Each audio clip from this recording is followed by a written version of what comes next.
The first scream tore through the forest. A raw, jagged sound that had nothing to do with human terror and everything to do with the moon's cruel pull. Elara's bare feet slapped against the cold, damp earth, the scent of pine and impending rain filling her lungs in frantic gulps. The ceremonial silks, a ridiculous confection of silver and white, snagged on blackberry thorns, ripping with a sound like tearing skin.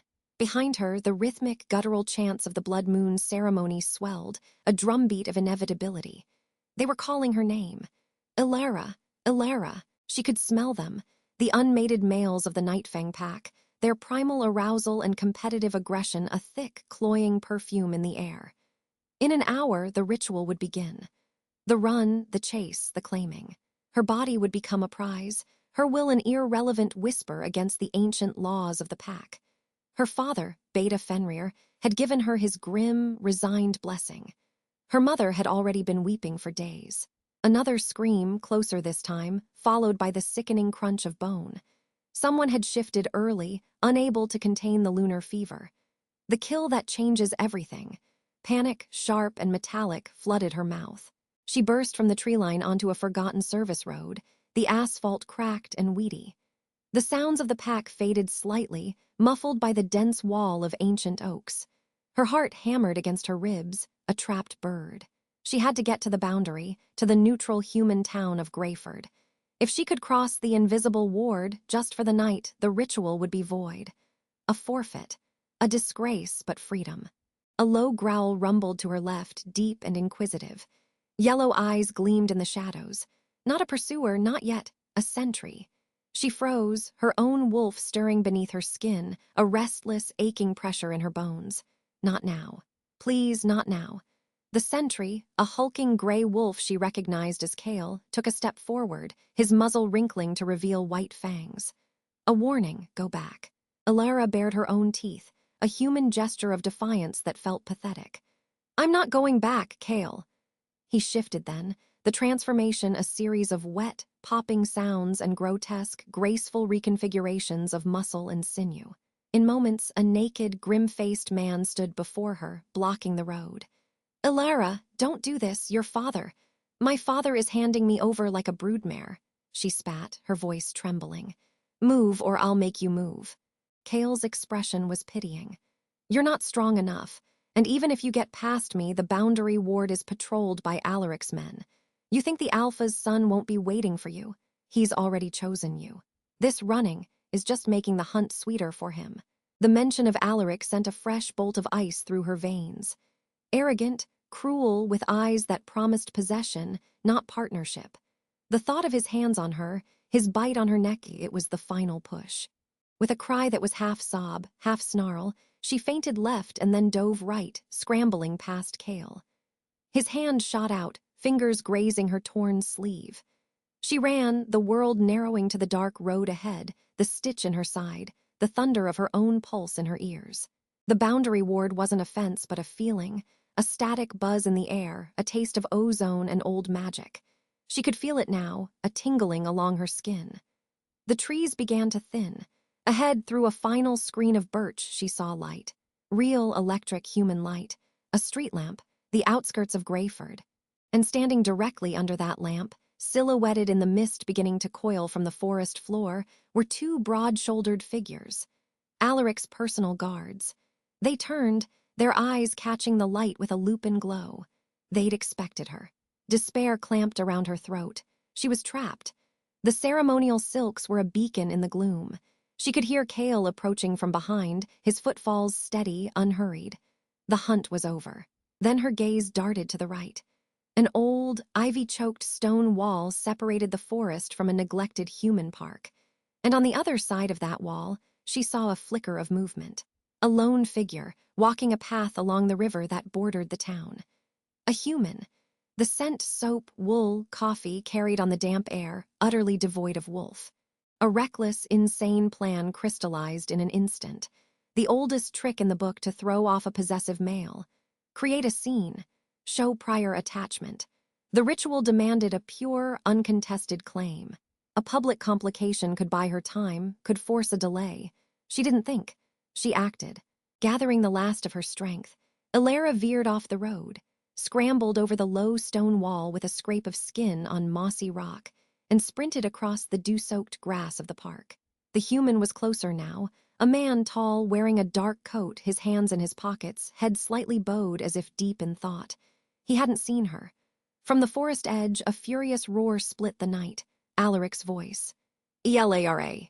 She didn't look back. She launched herself at the stranger. He looked up, startled, just as she collided with him. His eyes, a startling storm cloud gray, widened. He was all hard planes and latent strength, catching her effortlessly against his chest. She had a fleeting impression of sharp, aristocratic features, a jaw shadowed with stubble, and an aura of absolute, unnerving stillness. "Please," she gasped, the word a desperate breath against his lips. "Please play along." And before he could speak, before he could shove her away, she kissed him. It wasn't a gentle kiss. It was a collision of panic and purpose, her mouth desperate and seeking against his. She poured every ounce of her fear, her defiance, her wild hope into it. For a heartbeat, he was rigid, unyielding stone. Then something shifted. One of his hands came up, not to push her away, but to cup the back of her head, his fingers tangling in her hair. His other arm banded around her waist, pulling her flush against him. The kiss changed. It deepened, turning from her frantic performance to something else entirely. A slow, deliberate, and devastatingly thorough conquest. He tasted of night air and something darkly sweet, like black cherry and whiskey. A low, involuntary sound vibrated in his throat, a rumble that she felt in her own chest. The world, the pack, the ritual, the chase, fell away into a buzzing silence. Her senses, heightened by adrenaline and lunar proximity, were suddenly flooded with him. His scent, now up close, was wrong. It wasn't the simple soap and coffee she'd smelled from afar. It was layered, complex, aged leather, cold steel, and beneath it all, the unmistakable, terrifying fragrance of dominant wolf. But not just any wolf. This was the scent of deep power, of ancient lineage, of absolute authority. It was a scent that made her own inner wolf whimper and bare its throat in instinctual submission. She tore her mouth from his, stumbling back, her blood turning to ice water in her veins. You're one of us." He didn't smile. His gray eyes held hers, and in their depths she saw not surprise, but a kind of predatory, amused recognition. The street lamp cast his face in sharp relief, and she noticed for the first time a thin, pale scar that traced from his temple down to his jaw, a testament to battles she couldn't imagine. From the tree line, Alaric and his two guards emerged, shifting as they came. They stopped short, not at the sight of her, but at the sight of the man she had kissed. Alaric, handsome and furious in his human form, his ceremonial tunic open at the throat, paled visibly. His guards dropped their gazes to the ground, their postures folding into deep, immediate deference. The stranger didn't even look at them. He kept his eyes on Elara, who was shaking, the reality of her mistake dawning with horrific clarity. "Alpha," Alaric breathed, the word a mixture of shock and dread. He dropped to one knee in the wet grass. His guards followed suit. Alpha, the title hung in the misty air. The stranger, the Alpha, finally turned his head, a slow, dismissive glance at the kneeling Nightfang wolves. His voice, when he spoke, was quiet, yet it carried like a blade cutting through fog. It was the voice of a king who rarely had to raise it. "You interrupt." "My lord king," Alaric stammered, still staring at the ground. "We did not know you were here. We were retrieving a runaway from our mating ritual. This female, she is." "I am aware of what she is," the Alpha King interrupted, his tone freezing the words in Alaric's throat. He looked back at Elara, his gaze sweeping from her wild, silver-streaked hair, over her torn ceremonial silks, down to her muddy, bare feet. That gaze felt more intimate than the kiss had.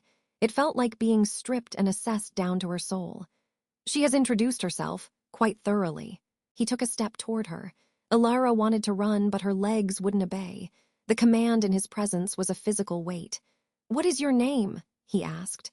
"Elara," she whispered, "of the Nightfang pack." "Elara," he repeated, as if tasting the name. He reached out, and with a touch that was deceptively gentle, he brushed a strand of hair from her cheek. His fingers were warm. "Do you understand what you have just done?" She shook her head, mute. His lips curved, not into a smile, but into something dangerous and captivating. You have claimed sanctuary. In the oldest law, a public kiss is a plea for protection, a claim of prior bond. He leaned closer, his voice dropping so only she could hear the lethal promise in it. And you have made that claim upon me. He straightened, addressing Alaric without looking away from Elara's horrified face. The ritual is nullified. She is under my protection now. Return to your alpha, Magnus. Tell him his Beta's daughter is with me. Tell him the blood moon hunt for her is over. Alaric looked up, agony and fury warring in his eyes. But, my king, the laws of our pack are superseded by my law, the Alpha King said, and this time a thread of power infused his words, a subsonic growl that made the very air tremble. Elara's knees buckled. Alaric flinched as if struck. You are dismissed. With a final, seething glance at Elara, Alaric rose, shifted back into his wolf form, a massive, midnight black beast, and vanished into the woods with his guards. Silence descended, broken only by the distant rush of the river and the frantic drumming of Elara's heart. She was alone with him, the most powerful wolf in all the territories, a king whose name she didn't even know, whose pack she couldn't identify, whose scarred face and stormy eyes promised nothing but ruthless consequence. He turned fully to her, the full force of his attention a terrifying spotlight. The mist coiled around his legs like obedient spirits. Come, he said, a simple command that brooked no argument. Where? She managed to ask, her voice a thread.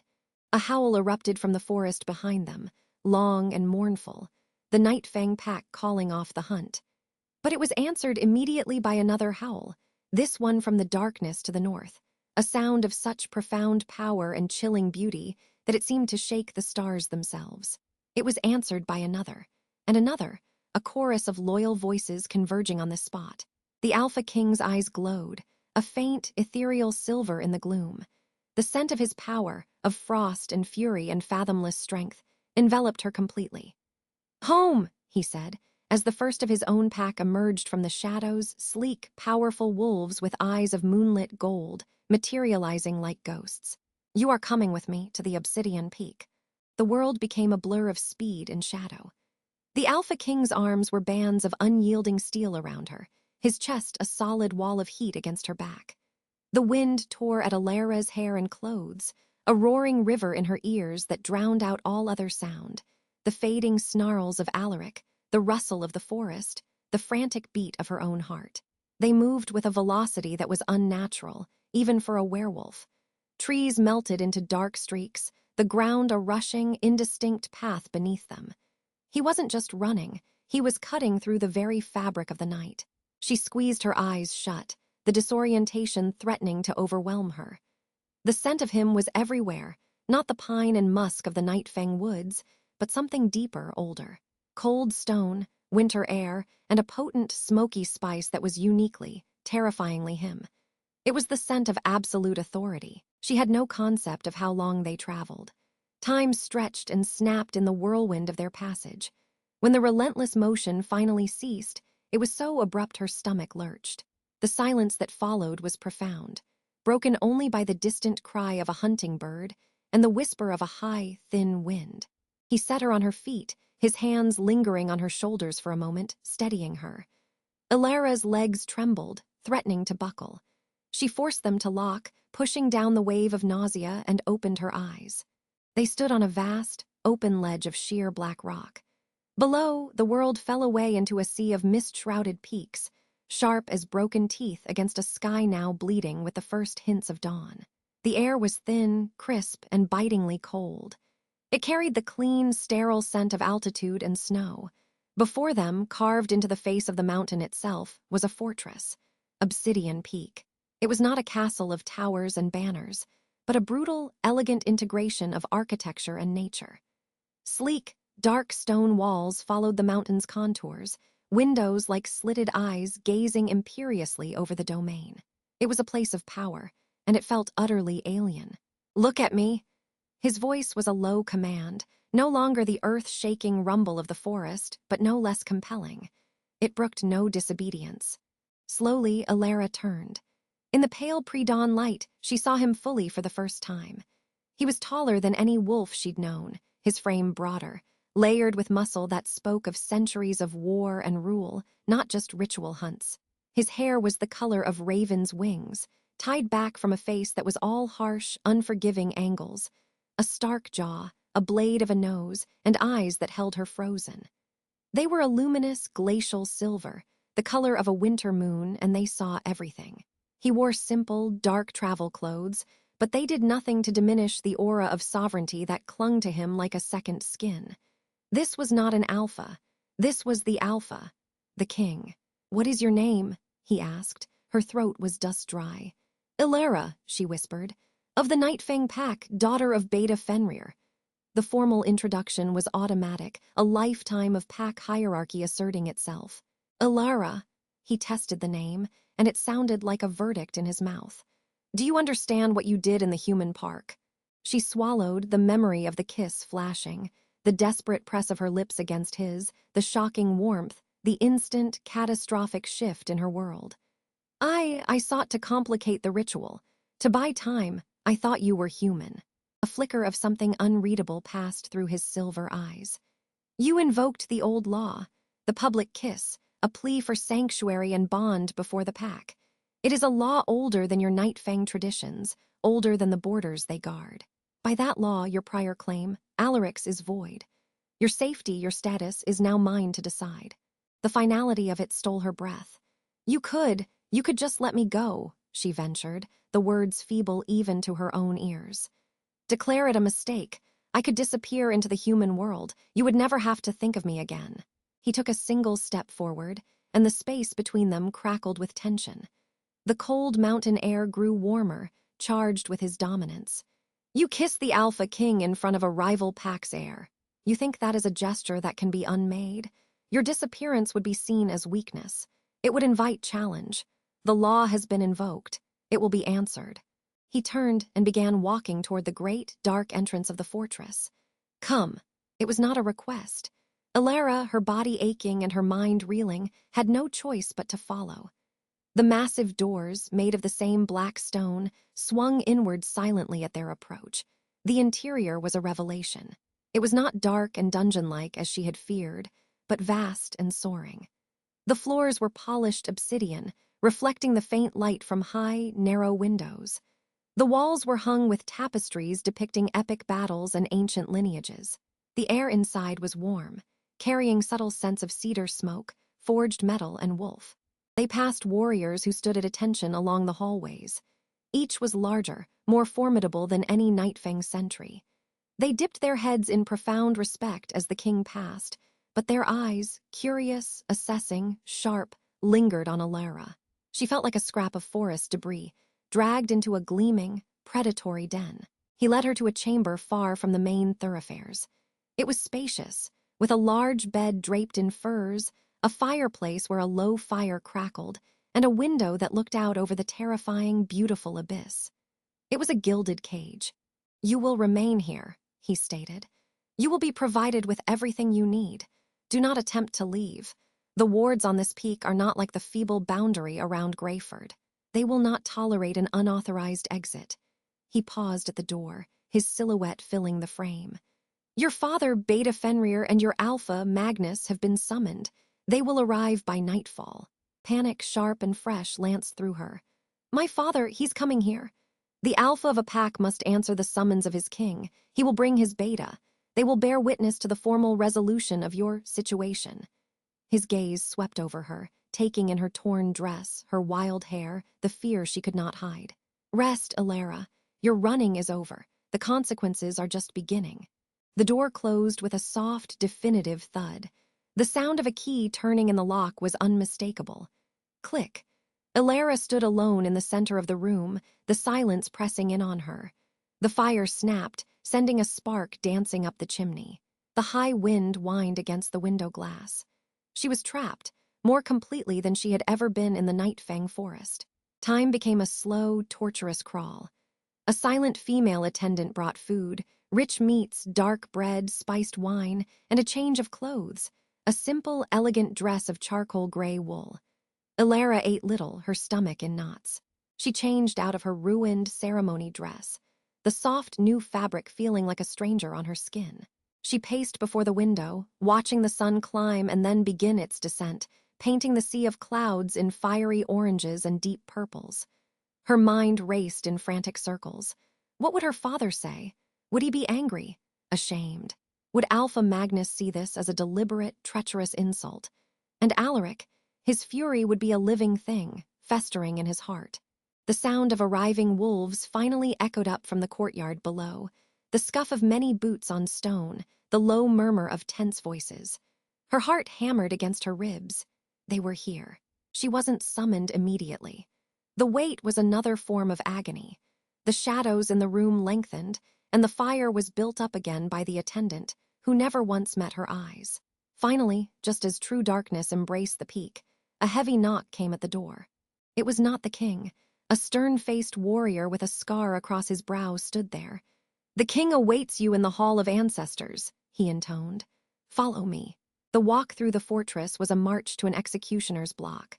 The Hall of Ancestors was a cavernous room, its vaulted ceiling lost in shadow. Torches burned in sconces along the walls, their light dancing over carved stone panels that depicted generations of severe, regal faces, the lineage of the Alpha King. At the far end, on a dais, sat a throne of black basalt. The Alpha King occupied it, no longer in travel clothes, but in a dark tunic edged with silver, a simple circlet of platinum resting on his brow. He was the embodiment of remote, untouchable power. And standing before the dais, looking small and out of place, were two familiar figures. Her father, Fenrir, still in his travel-stained clothes, his face etched with deep lines of worry and exhaustion. Beside him, Alpha Magnus, leader of the Nightfang pack, stood rigid with suppressed tension. Magnus was a powerful wolf in his own right, but here, in this hall, he seemed diminished. His eyes, when they found Elara, held a storm of anger and profound apprehension. "Daughter," Fenrir breathed, taking an involuntary step toward her before stopping himself, remembering where he was. "Elara," Alpha Magnus's voice was a tight wire.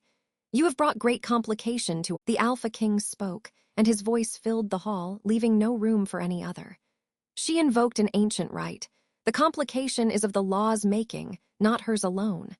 His silver eyes pinned Magnus. "Your son's claim, made under your pack's ritual, is nullified by prior public bond. Do you contest this?" Magnus's jaw worked.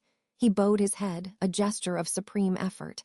"I do not contest the old law, my king. I contest the manner of its invocation. This was a trick, a desperate ploy." "The law does not distinguish between ploy and passion," the king replied, unmoved. "It exists. It was invoked. It is now binding." He shifted his gaze to Fenrir. "Beta, you are her sire. Do you renounce your daughter for this act?" Fenrir's eyes flew to Elara, filled with a pain that made her want to cry out. I could never renounce her, my king. I only ever wished for her safety." His shoulders slumped. "I gave her my blessing to run, knowing what she fled. For that, I beg your understanding." A low murmur seemed to pass through the very stone of the hall. The king studied Fenrir for a long moment, then gave a slight, almost imperceptible nod. "Your loyalty to your child is noted. It does not, however, change the circumstance." He leaned forward, his hands resting on the arms of the throne. "This is my decree. Elara of the Nightfang pack remains under my protection at Obsidian Peak. The bond invoked by her action will be observed and explored. She is not a prisoner, but she is not free to go. She is a ward of the crown.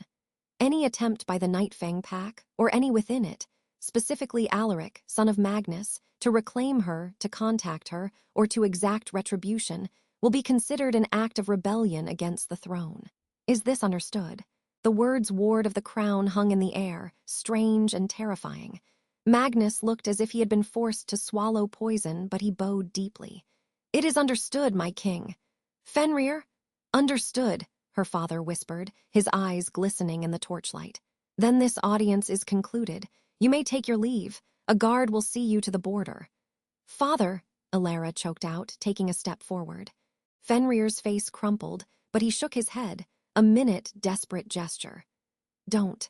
He bowed again to the throne, and with a final, agonized look at his daughter, he turned and followed a stone-faced Magnus from the hall. The sound of the great doors closing behind them was the sound of Elara's old life ending. She was alone again with the king. The silence stretched, thick and heavy. He descended from the dais, his movements fluid and predatory. He stopped before her, so close she could feel the heat radiating from him, could see the flecks of colder iron gray in his silver eyes. "It is done," he said, his voice quieter now, but no less intense. "Your old ties are officially severed. You belong to Obsidian Peak now." The word belong ignited a spark of her old defiance. "I am not a thing to be owned," she said, her voice trembling but clear. One dark brow arched. "No, you sought ownership to escape ownership. A clever, if reckless, strategy." He reached out, and before she could flinch, his fingers brushed a strand of hair from her cheek. The contact was electric, a jolt that went straight to her core. It was not the harsh grip of Alaric, but something more disconcerting. "The bond you invoked is not a one-sided chain, Elara. It is a tether, and it pulls both ways." Before she could process his meaning, a new sound echoed in the hallway outside. A rapid, frantic pounding of boots, a scuffle, and a raised voice she knew and dreaded, distorted by rage and distance but piercing the solemn quiet of the fortress. "Elara, I know you're in there. You can't hide behind HIM forever, Alaric." His voice, raw with fury, bounced off the stone, followed by the sharper sounds of clashing metal, a snarl and a pained yelp. He hadn't obeyed. He'd followed them. And he was here. The Alpha King's eyes hardened into chips of glacial ice. A low, dangerous growl started deep in his chest, a sound that vibrated through the floor and up Elara's spine. The torches in the hall seemed to flicker in response. "It seems," the king said, the words dripping with lethal calm, "that your former suitor has just declared war." The echo of Alaric's distant, furious cry seemed to hang in the obsidian air of the hall long after the sound itself had faded. It coiled around the high rafters, a ghost of rebellion. Elara stood frozen, the cold from the polished floor seeping through the thin soles of her borrowed slippers. The Alpha King did not move, but the temperature in the Hall of Ancestors plummeted. It was a cold that had nothing to do with the mountain air, whistling outside the narrow windows. "It seems," the Alpha King said, his voice a low, lethal rumble that vibrated in Elara's bones, "the pup requires a lesson in obedience." He turned from the great doors, his cloak whispering against the stone. His gaze, a shard of glacial ice, pinned Elara where she stood. "Take her back to her chamber. Double the guard. No one enters, no one leaves." The stern warrior with the scar across his brow stepped forward, his hand closing, not ungently, around Elara's upper arm. "Come, ward of the crown." She was led away, the carved eyes of 100 ancestral wolves seeming to watch her retreat. The walk back through the labyrinthine corridors was a blur of gleaming black stone and the heavy, rhythmic tread of the warrior's boots. Her own chamber door, a massive slab of dark oak banded with iron, shut behind her with a definitive thud. The sound of a heavy bar sliding into place followed, a thick, wooden shunk that sealed her in. Silence descended, broken only by the crackle of the fire and the mournful howl of the wind around the peaks. The female attendant was there, silently adding a log to the flames. She did not meet Elara's eyes. Hours bled together. A tray of food appeared and was taken away, barely touched.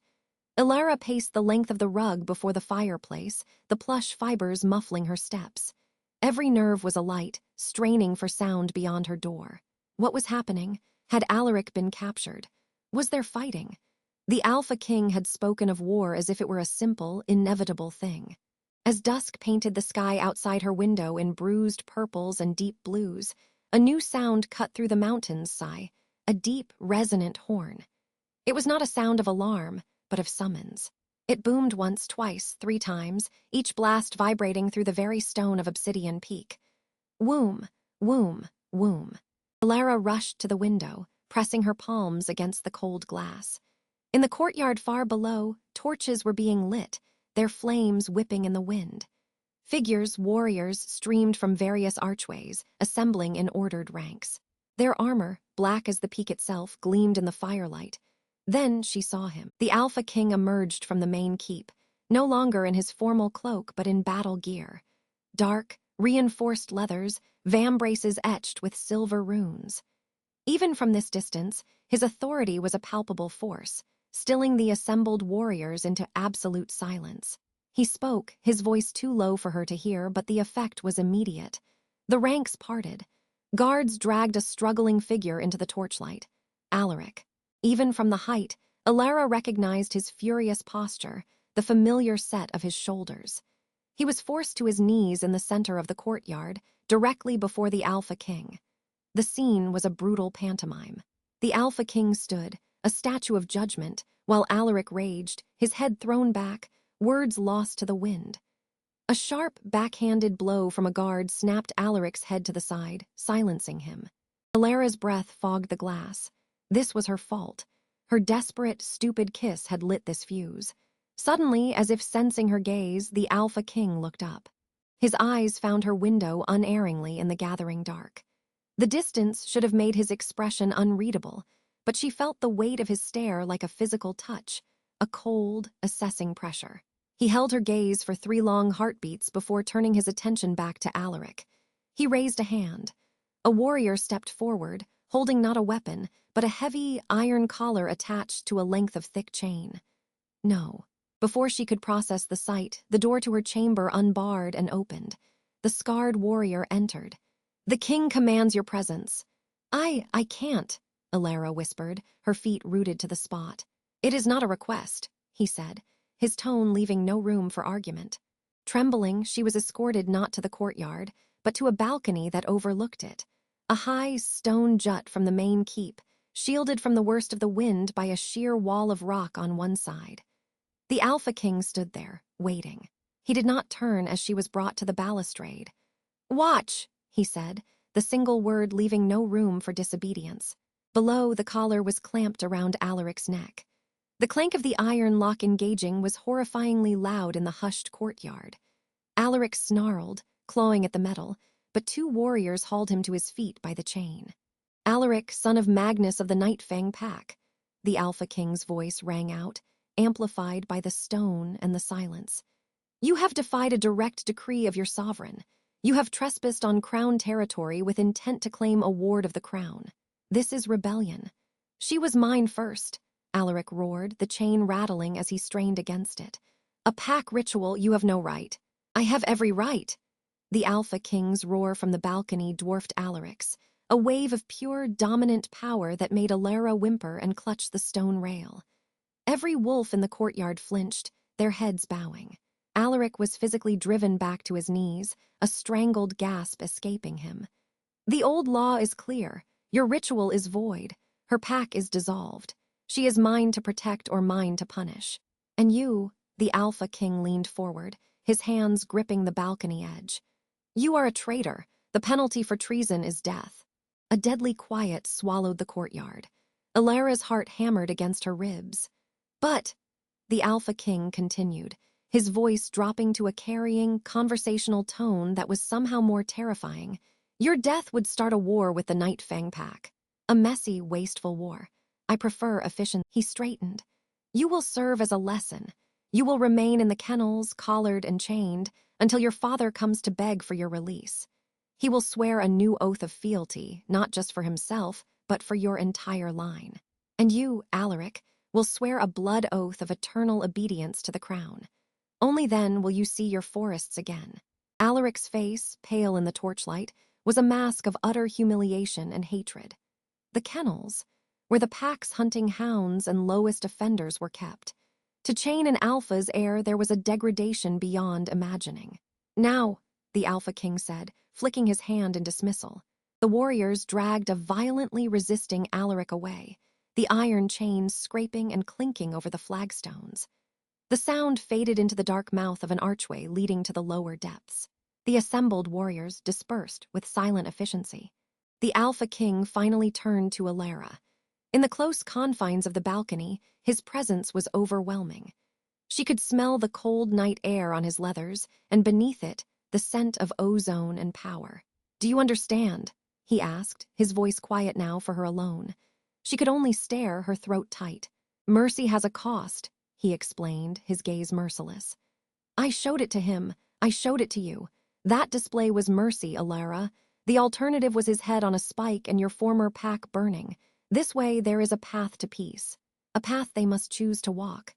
You made me watch, she breathed, horror finally giving way to a spark of anger. Yes, you needed to see the consequence of your choice. That kiss was a spark. Sparks start fires. You are now in the heart of the blaze. Your only choice is whether you will be consumed by it or learn to wield it.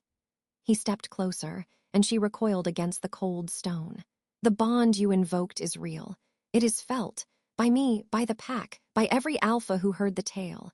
There is no going back to the girl who ran through the woods. She is gone. A sudden, sharp pang lanced through Elara's chest, a physical squeeze that stole her breath. She gasped, her hand flying to her heart. It was a feeling of acute, desperate loss, so profound it brought tears to her eyes. It was not her own. The Alpha King went very still, his eyes narrowing on her face. You felt that. It wasn't a question. The pang came again, weaker, a dull throb of despair and fury. It was foreign, yet it resonated inside her own ribs. What is that? She choked out. The bond, he said, his voice oddly intent. A nascent thread. You are feeling his emotion, Alaric's humiliation, his rage. A cruel, curious smile touched his lips. Interesting, that should not be possible yet. Not for a bond made in desperation. Not for a she-wolf of a minor pack. He reached out, and before she could flinch, his fingers were under her chin, tilting her face up. His touch was not gentle, but it wasn't brutal either. It was assessing. What are you, Elara, daughter of Fenrir? She couldn't answer. The foreign pain was receding, leaving her cold and shaken. He released her. Return to your chamber. The lesson is over. The walk back was a trance. The scarred warrior delivered her to her gilded cage, and the door sealed her in once more. The attendant had gone. Elara sank onto the fur before the fire, wrapping her arms around herself, trying to rub warmth back into her skin. She could still hear the clank of the iron collar. She could still feel the ghost of Alaric's fury in her own chest. Sleep was impossible. The wind howled like a chorus of lost souls.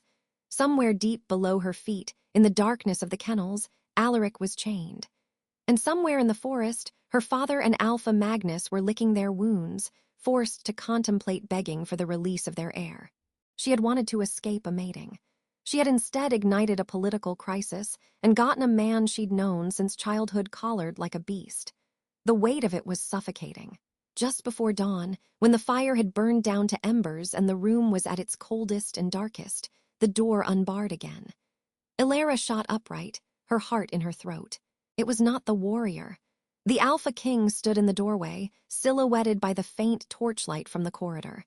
He had removed his armor and was back in his dark, simple tunic and trousers. He looked weary, and more dangerously focused than ever. He entered, closing the door behind him. The bar did not fall. You are not sleeping, he observed, moving to stand before the dying fire. How could I? She whispered. He was silent for a long moment, staring into the coals. The bond you feel to him, it is an echo, a residual pack link amplified by the old law's conflict. It will fade. He turned his head, his profile sharp against the glow. The other bond will not. What other bond? The one between you and me. He said it with utter certainty. It is there, a pull. You will come to feel it. All of my pack already does. It is why they obey you as a ward without question. It is why Alaric's defiance feels like a tear in the very air. He took a step toward her. We will explore it, now. Panic, fresh and sharp, flooded her. No. It is not a request, he said, but his voice lacked the earlier cruelty. It was relentless, inevitable. The bond is a fact. Ignoring it is a weakness. We must understand its nature, its strength. How? Come here. Every instinct screamed to refuse. But the memory of his power in the courtyard, the sheer scale of his will, left no room for defiance. She pushed herself up, her legs unsteady, and took the few steps to stand before him. Your hand, he commanded. Slowly she extended her trembling hand. He took it, his own engulfing hers. His skin was warm, calloused. The contact sent a jolt through her, not pain, but a startling electric awareness. A zing that traveled up her arm. Close your eyes, he murmured, and feel. She did, shutting out the sight of his intense gaze. At first, there was only the warmth of his hand, the rough texture of his palm. Then she felt it. A low, steady thrum, like the deep pulse of the mountain itself. It was power, vast and controlled, and beneath it, a profound, isolating loneliness so ancient it felt carved from stone. It wasn't thought or memory. It was pure, unfiltered essence. A small sound escaped her. "You see," his voice was a soft rumble. "You can touch it. Now I will touch yours." A wave of something not force but profound attention swept into her. It was like a searchlight piercing through fog. She felt exposed, laid bare. Her fear, her confusion, her guilt over Alaric, her longing for the simple woods of home, all of it was suddenly visible. And there, at her very core, something else. A bright, resilient spark of defiance. The part of her that had run. The part that had kissed a stranger. It was small, but it burned fiercely. He inhaled sharply. His grip on her hand tightened, not painfully, but with a sudden, fierce intensity. "There you are," he breathed, a note of stark discovery in his voice. The connection broke as he released her hand. Elara stumbled back a step, her eyes flying open. She felt violently seen, more naked than if she were unclothed. The Alpha King was looking at her as if he'd found something he hadn't even known he was searching for. The weariness was gone, replaced by a predatory, focused heat. "The bond is not a simple claim," he said, his voice hushed with revelation. "It is a recognition." Before she could ask what he meant, a frantic, thunderous knocking erupted on the chamber door. A voice, strained and urgent, called from the other side. "My king, you are needed at the gate." Immediately, the Alpha King's head snapped toward the door, the intimate moment shattered. "Report! A delegation from the Nightfang Pack, my king, led by Alpha Magnus and Beta Fenrir. They are not begging, they are demanding." The Alpha King's expression hardened into something terrifyingly calm. He looked back at Elara, at the shock on her face. "It seems your father," he said, the words dropping like stones, "has chosen war after all." He turned and strode to the door, wrenching it open. As he disappeared into the torchlit hall, his final words echoed back to her, a cold promise and a devastating cliffhanger. "Stay here. If they have come for you, they will find only ashes." The silence after the Alpha King left was a living thing, thick and cold. Elara stood in the center of the room, her skin still humming from his touch, her lips tingling with the phantom pressure of his kiss. The echo of his final words, "If they have come for you," hung in the air like a blade on a thread. She could hear the distant, muffled sounds of the fortress mobilizing. The heavy tread of many boots on stone, the clatter of weaponry being distributed, the low, urgent calls of warriors assembling. It was a symphony of impending violence, and she was its dissonant, trapped note. The door opened. The same stern warrior with the scar across his brow entered, his expression grim. "You will come with me." "Where?" Elara's voice was a rasp. "To the Hall of Ancestors. The king commands your presence for the audience." "Audience?" The word felt foreign.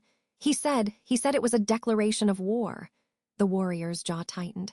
"All the more reason for you to be seen. Do not make me compel you." He led her not through the main corridors, but along a narrower, darker passage that ran parallel to the great hall. Through occasional slits in the wall, she caught glimpses of the obsidian throne room filling with the Alpha King's warriors. They stood in silent, rigid ranks, a sea of grim faces and crossed arms. The air vibrated with a low, collective growl, the sound of a pack readying for a fight. The passage ended at a curtained alcove set high in the wall of the Hall of Ancestors, overlooking the dais. It was a viewing gallery, hidden from the main floor. The warrior gestured her inside. "You will watch. You will be silent. You are a ward of the crown. Remember what that means." He stepped back, and a heavy tapestry fell across the alcove's entrance, leaving her in shadow. Through the intricate weave of the fabric, she had a fractured view of the hall below. The Alpha King sat upon his obsidian throne, a figure of terrifying stillness. The carvings of his lineage seemed to writhe in the torchlight behind him, as if the stone ancestors themselves were leaning forward to witness what was to come. The great doors at the far end of the hall groaned open. A gust of cold, pine-scented air swept in, carrying the smell of the forest and of her old life. Alpha Magnus entered first, his bearing not that of a supplicant, but of a challenger. Beta Fenrir was at his shoulder, his face a mask of controlled fury. Behind them filed 6 Nightfang warriors, including Kale, their expressions hard, their hands resting on the pommels of their swords.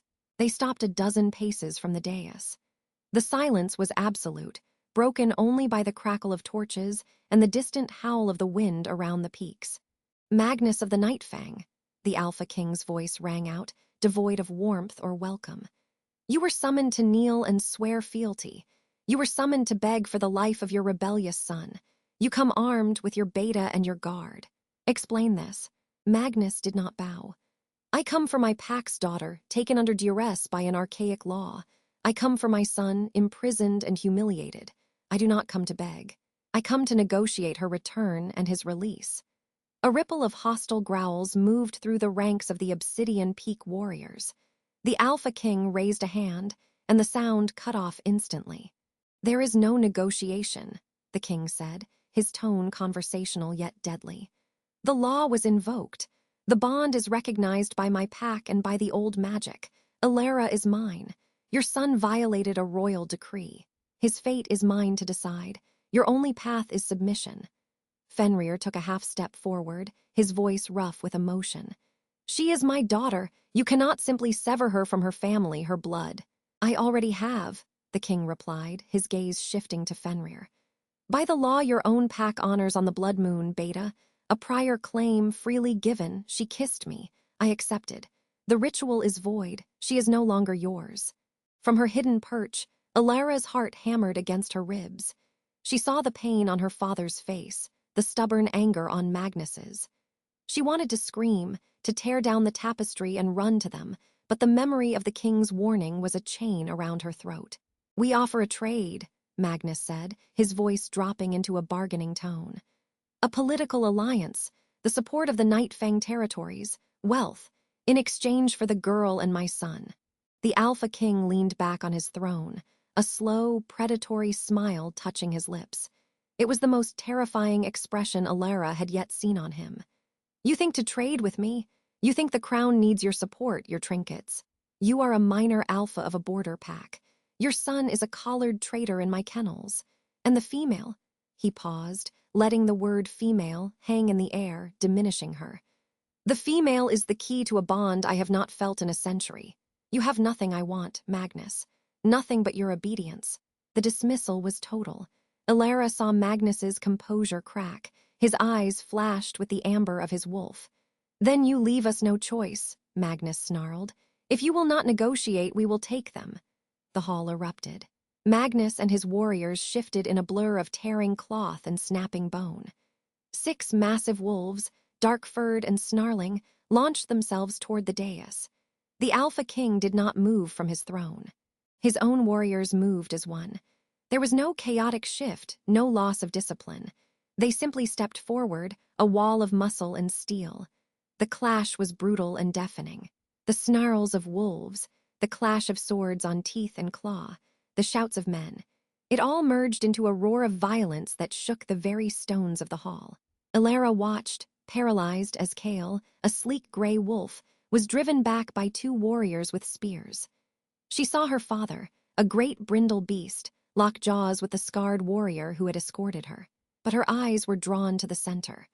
Alpha Magnus, a huge black wolf with silver-tipped fur, leaped over the front line, aiming directly for the throne. The Alpha King finally moved. He did not shift. He rose from his throne in one fluid motion and met the charging Alpha in midair. The impact was like a thunderclap. The king caught Magnus by the throat with one hand, his own form not enlarging, but radiating a power that made the air warp. With a roar that was entirely human, yet shook the hall more deeply than any beast's, he slammed the massive wolf down onto the stone floor. The crack of breaking stone echoed. Magnus lay stunned, shifted back to his human form, gasping, the king's hand still locked around his neck. The fight died around them. The Nightfang warriors, seeing their alpha subdued, were quickly overwhelmed and forced to the ground, blades at their throats. Fenrir, back in human form, was held by 4 warriors, blood streaming from a cut on his temple. The Alpha King looked down at Magnus, his expression cold. "You chose war, you lose. He lifted his gaze to the hall. Take them all to the cells, chain them with silver. The sun will have company in the kennels. As his warriors dragged the defeated Nightfang pack away, the king finally looked up, directly at the hidden alcove. He couldn't possibly see her through the tapestry, but Elara felt the weight of his stare as if he were right beside her. He knew she had witnessed it all. The hall cleared, leaving only the king and a few guards standing amidst the wreckage. The scent of blood and wolf filled the air. He stood over the spot where he had felled Magnus, his shoulders tense. Elara stumbled back from the tapestry, her breath coming in short, sharp gasps. War. Her father, her alpha, Kale, all prisoners. Because of her. Because of a desperate, stupid kiss. Minutes later, the tapestry was swept aside. The Alpha King stood there, his knuckles raw, a splash of blood on his tunic that was not his own. The aura of violence still clung to him, a metallic taste in the air. "You saw," he stated. Elara could only nod, her voice trapped. "Your former pack has declared war on the crown. They are now traitors and prisoners." He stepped into the alcove, his presence consuming the small space. "Their fate is sealed, but yours is still being written." He reached for her and she flinched. He ignored it, his fingers tilting her chin up, forcing her to meet his eyes. They were blazing, not with anger, but with a fierce, possessive intensity. "The bond," he said, his voice a low rumble. "It reacted during the fight. Did you feel it?" She hadn't, not consciously. She'd been too consumed by terror and guilt. But now, as he held her, she felt a strange, foreign surge through the connection between them. A hot, triumphant thrum that mirrored the power he had just displayed. It was his satisfaction, his dominance bleeding into her. I felt nothing," she lied, trying to pull away. His grip tightened. "You are a poor liar, Elara. It grows stronger. It responds to my strength, to my command. Your defiance feeds it. Their rebellion strengthens it." He leaned closer, his breath warm against her ear. "You are bound to the victor. Your old pack is broken. There is no going back." The finality in his words shattered something inside her. A sob escaped her throat. "Please, don't hurt them. Their fate is no longer your concern. You are my concern." He released her chin, but his gaze held her captive. "The bond must be solidified. It is unstable, influenced by your lingering ties. That ends tonight." A new kind of dread, cold and deep, pooled in her stomach. What does that mean? Instead of answering, he took her arm and led her, not back to her chamber, but deeper into the private reaches of the fortress. They descended a winding staircase, the air growing colder, carrying the faint, clean scent of water and stone. The sounds of the fortress faded, replaced by the drip of moisture and a deep, subterranean silence. They entered a cavernous, natural grotto beneath the keep. A pool of perfectly clear, dark water lay in the center, illuminated by glowing lichen on the walls. The air thrummed with a deep, ancient magic, older than the fortress above. In the center of the pool rose a smooth, flat stone, like an altar. "The heart spring," the Alpha King said, his voice reverent. "Where the first bonds of our line were forged, its waters reveal truth and strengthen what is real." He turned to her. "You will enter the pool, you will stand upon the stone, and we will see the truth of this bond. We will see if it is strong enough to survive the severing of all your other ties." Elara stared at the dark, still water. It looked bottomless. "And if it isn't?" His eyes gleamed in the eerie light. "Then the magic will dissolve it. You will be free of me." He paused, letting the implication hang. "And you will be a packless female in the custody of a king whose authority you have publicly undermined, with a defeated enemy pack in my dungeons who came here for you. Your freedom, Elara, would be a death sentence in every way that matters." The choice was no choice at all. Enter the water and bind herself to him irrevocably, or refuse and face a fate worse than the mating ritual she had fled. "Remove your dress," he commanded, his tone leaving no room for refusal. With trembling hands, her skin pebbling in the cold air, Elara obeyed. The simple gown pooled at her feet. She stood shivering before him, utterly exposed. He, however, remained clothed, a symbol of his power and her vulnerability. Enter the water, walk to the stone. The water was icy, a shock that stole her breath. It soaked into her skin, feeling strangely heavy, charged. She waded toward the central stone, the silence broken only by the slosh of her movement and the steady drip from the cavern's ceiling. When she climbed onto the smooth, cold surface, she turned to face him. The Alpha King stood at the pool's edge, watching her. Then he began to speak in a low, guttural tongue, words that were not quite words, sounds that resonated with the very stone around them. The glowing lichen brightened, pulsing in time with his chant. The water around Elara began to swirl, gently at first, then with more purpose. Tendrils of light, silver and deep blue, rose from the depths, coiling around her legs, her waist. They were not solid, but they carried sensation, a probing, searching feeling that seeped into her bones. She gasped as the magic reached the nascent bond within her. It pulled at it, drawing it out, making it visible. A faint, shimmering silver thread seemed to emanate from her own chest, stretching across the water toward the Alpha King. It was thin, strained, but there. Then other threads appeared, fainter, grayer, fraying, one that led away downward toward the dungeons where her father was held. Another pulsing with a weak, angry red light leading to the kennels. Alaric, her old pack bonds. The Alpha King's chanting grew more intense. The silver thread connecting them brightened, thickening. The gray threads trembled. The sound was not physical, but spiritual, a wrenching tear inside her soul. The thread connecting her to her father severed. She felt a cry tear from her throat, a loss so profound it was a physical pain in her chest. Snap. The angry red thread to Alaric dissolved into nothing. The humiliation and rage she had empathized with vanished, leaving a cold, empty space.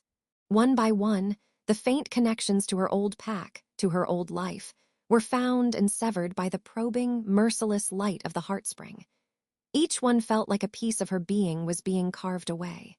She slumped to her knees on the stone, the water lapping at her shoulders, tears streaming down her face, mingling with the enchanted pool. Only the silver thread remained. It glowed now with a fierce, steady light, thick as a rope, tethering her soul directly to the formidable figure at the water's edge.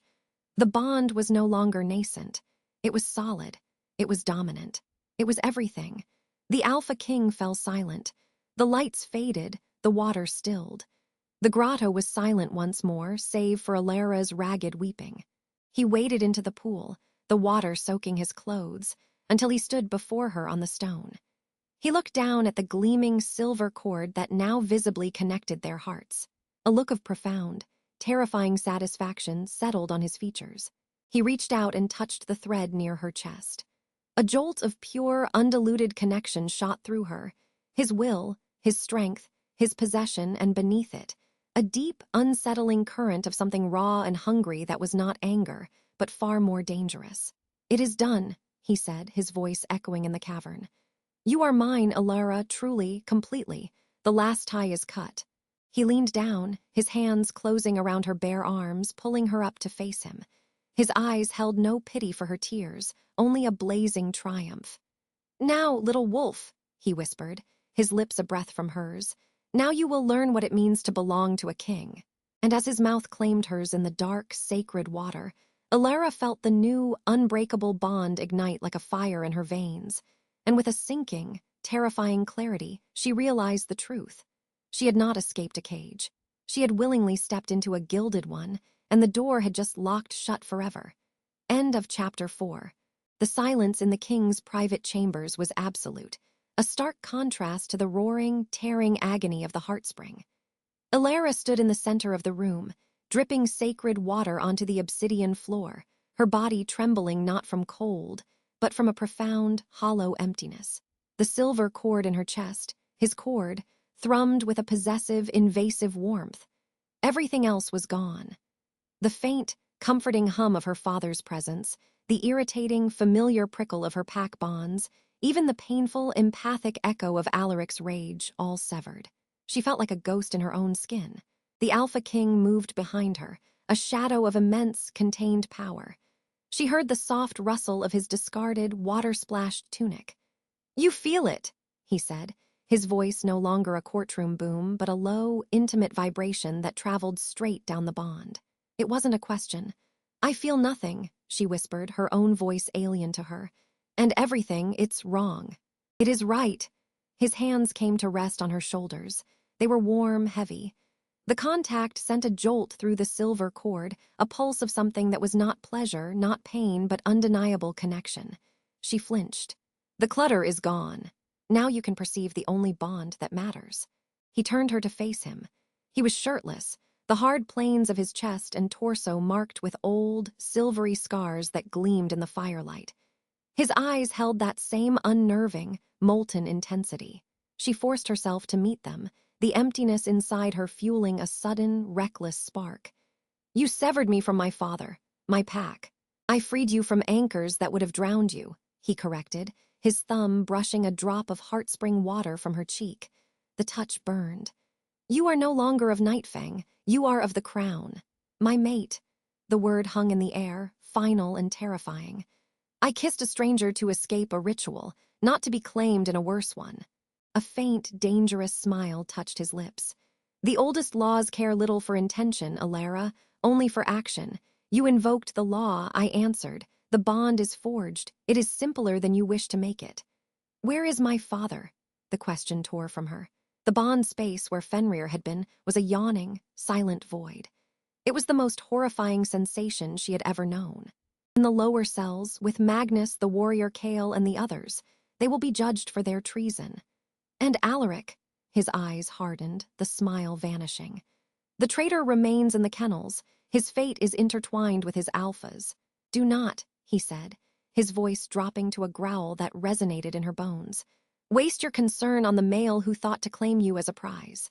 He stepped away, walking to a heavy oak table where a carafe of wine and 2 goblets sat.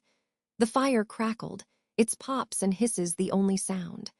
Elara wrapped her arms around herself, the fine, damp linen of her shift clinging to her. The silver cord tugged, a physical sensation, as he moved farther away. It was uncomfortable, a taut, anxious pull behind her sternum. She took an involuntary step toward him. He glanced back, seeing it, understanding. You feel the pull, good, it will grow stronger. In time, distance will become pain, a useful incentive for obedience. You want a prisoner bound by magic, not loyalty, she said, the spark flaring again. Loyalty can be cultivated. The bond ensures the opportunity. He poured the wine, a dark, ruby liquid. The first step is accepting your new reality. Your old life is over. The sooner you cease grieving for it, the sooner you can adapt. He held out a goblet to her. She stared at it, then at him. The command was unspoken but clear in the set of his jaw, in the expectant stillness of his body. The silver cord gave another insistent, aching pull. Swallowing her defiance, she crossed the room and took the goblet. Their fingers brushed. A shock, like static but deeper, zipped up her arm and coiled around the bond. She saw his eyes flare, the gold brightening for a second. He felt it too. What now? She asked, her voice barely audible over the crackling fire. Now, he said, clinking his goblet softly against hers, you learn what it means to be the mate of a king. He did not touch her again that night. He gave her a chamber adjacent to his own, not a cell, but a luxurious, guarded room. The female attendant was there, silent as ever, helping her into a dry, soft nightdress. The window showed a breathtaking, terrifying view of the moonlit, jagged peaks. The door to the king's chamber remained open. Elara lay in the vast bed, listening.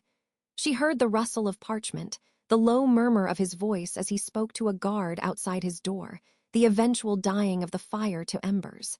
The emptiness inside her was a constant ache, but the silver cord, it was alive. It pulsed softly with his presence, a rhythm she began, horrifyingly, to sync with. When his breathing evened out in sleep, the cord's thrum softened to a gentle, warm hum. It was the most intimate violation she could imagine. Sleep, when it came, was not restful. She was running through the Nightfang forest again, the baying of hounds and wolves at her heels. But the trees were made of obsidian, and their leaves cut her skin. She burst into the riverside park, but the man on the bench was not a stranger. He was the king, his eyes glowing, and when she kissed him, her lips met cold, hard stone. She jerked back to see Alaric, collared and chained, his eyes accusing. You did this, he snarled. You chose this. Then the silver cord around her own chest tightened, and she was yanked backward into darkness, into a pair of waiting, powerful arms. Elara woke with a gasp, her heart hammering. The room was gray with pre-dawn light. The bond was a tight, alert coil in her chest. He was awake. A low knock sounded at the adjoining door before it opened. The Alpha King stood framed in the doorway, already dressed in dark, practical leathers and a tunic. He looked rested, formidable. His gaze swept over her, taking in her disheveled state, her rapid breathing. "You dreamed," he stated. "How do you know?" The bond was agitated. "I felt it." He said it as casually as commenting on the weather. "Dress. You will break your fast with me, then you will see the stronghold." The day was a relentless lesson in her new existence. He led her through the labyrinth of Obsidian Peak, the armories humming with the scent of oiled steel and wolf, the vast kitchens where staff bowed their heads low, the training yards where the thunder of clashing practice swords and the grunts of warriors fell silent as they passed. He named the places, his tone that of a conqueror showing off his treasury. All the while, the silver cord stretched between them, a tangible tether. If she lagged more than a few paces behind, the pull became a nagging, physical discomfort. It forced her to stay close, an obedient shadow. Everyone they passed acknowledged her with deep nods or bows, their eyes flickering to her with a mixture of awe, curiosity, and fear. They felt it too, she realized. They felt the bond emanating from their king, and her place within its aura was unmistakable. She was not just a prisoner. She was a claimed, integral part of his power structure, a possession of supreme value. In the main hall, he stopped before one of the massive tapestries. It depicted a great, silver wolf standing atop a mountain, rays of light, or perhaps lines of force, streaming from it to connect with smaller wolves in the valleys below. "The crown is not merely a title," he said, tracing the woven silver threads with a finger. "It is a living bond, a network. My will is law because my strength is the anchor that holds the territory together. Your bond to me now ties you into this network. You are part of the anchor's weight." "I feel no connection to them," she said, looking at the lesser wolves in the tapestry. "You will, in time, through me." He turned to her. "Your first lesson, the strength of the pack is the alpha. But the strength of the alpha," his hand came to rest over the spot where the silver cord burned in her own chest, "is reinforced by his mate. Your stability, your acceptance, strengthens my hold. Your resistance weakens it." It was a threat, beautifully veiled as instruction. Her compliance was not just desired, it was a political necessity.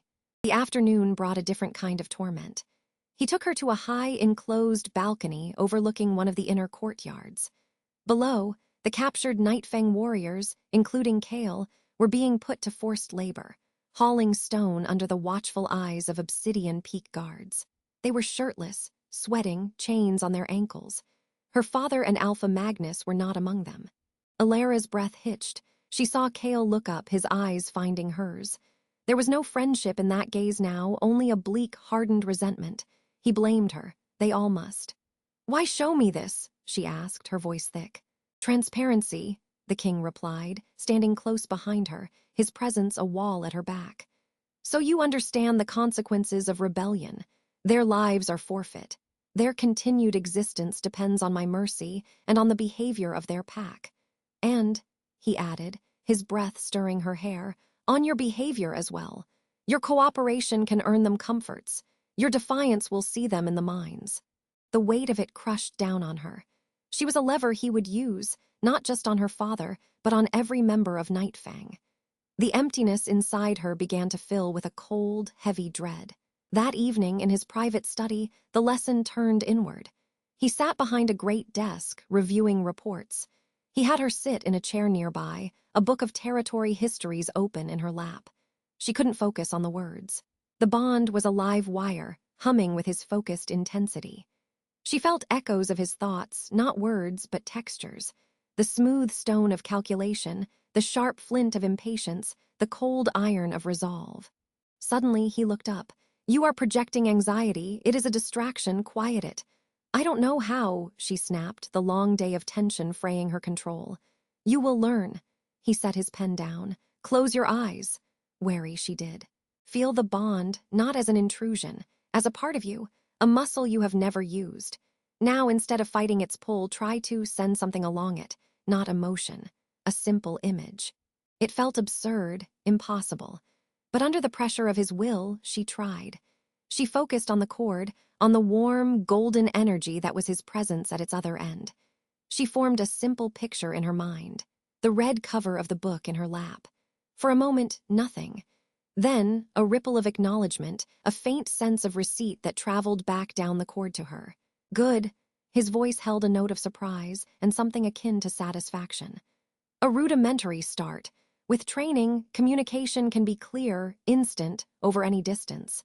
A mate is an alpha's closest ally, his most trusted counsel. For that, you must learn to use the bond, not just endure it. The idea was terrifying. This connection was to become her prison, her leash, and now her primary means of communication. He was remaking her from the inside out. Days bled into a week. A routine of silent, oppressive normalcy established itself. Mornings were for tour or lessons on the history of the crown. Afternoons, he often left her in the company of the silent attendant or under guard in the library while he attended to rulership. Evenings were spent in his presence, sometimes in silence, sometimes with him forcing her to practice the bond, sending simple images, sensations. Each successful transmission made the connection feel more natural, more ingrained. She hated it. She hated the part of her that was learning to use it. She saw no one from Nightfang. The void where her father had been was a constant, silent scream. The only remnant of her old life was the empathic echo from Alaric, but even that was gone, severed by the heartspring. She was truly alone, save for the bond that bound her to her captor.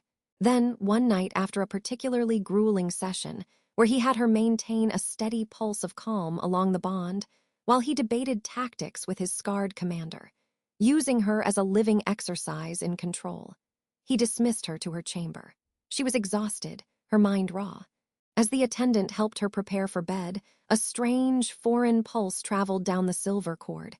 It was not the king's usual controlled energy. It was jagged, dark, and hot. Pain, and not physical. It was the pain of a deep, festering wrath, of a pride shattered and simmering in the dark. Alaric. It was impossible. That bond was severed. She had felt it die in the heartspring waters. Yet this echo, it was unmistakably him. It was faint, filtered through layers of stone and magic and the overwhelming presence of the king's bond, but it was there. A ghost in the machine of her new soul. The king's bond suddenly flared, a gold-dominant surge that smothered the dark echo. A moment later, the adjoining door opened. He stood there, his expression stormy. He had felt it too. "What was that?" he demanded, striding into the room. The attendant fled with a bow. "I don't know," Elara said, backing up until her legs hit the bed. "You do, I felt your recognition, a remnant of the traitor's bond." His eyes were blazing. "The heartspring should have scoured it clean." "It did, I felt it break. Yet something remains, a scar, a memory in your blood." He closed the distance, his hand coming up to grip her chin, forcing her to look at him. The bond between them vibrated with his anger.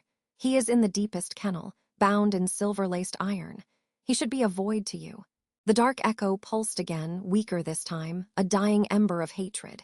It came with a whisper-thin sensation, not an image but a location.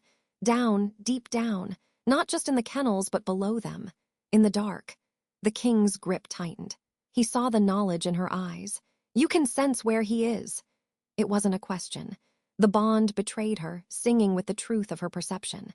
A cold, calculating look replaced the anger on his face. "Interesting. The heartspring severed the formal bond, but it seems a connection born of your unique empathy, of his obsessive claim on you, has rooted deeper. In the flesh. In the spirit." He released her, turning away, his mind working.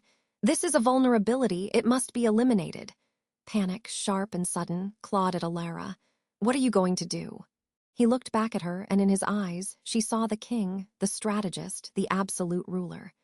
The traitor's fate was undecided, a bargaining chip, but a living male who can still project his influence onto my mate, even as a shadow. That is an active threat. He strode for the door. "Guard!" he bellowed into the corridor. The scarred warrior appeared instantly. "My king. Summon the executioner to the lower pit. At dawn, we purge a lingering ghost." His words were final, ice cold. "The traitor Alaric dies at first light." The door slammed shut, leaving Elara alone with the thunderous roar of his decree echoing in the silent room and the faint, dying pulse of a ghost bond screaming in the depths of her soul. The Alpha King's command hung in the air, colder than the obsidian walls. "See it done, at dawn, in the lower pit." The scarred commander bowed and left, his boots echoing a death knell down the hall.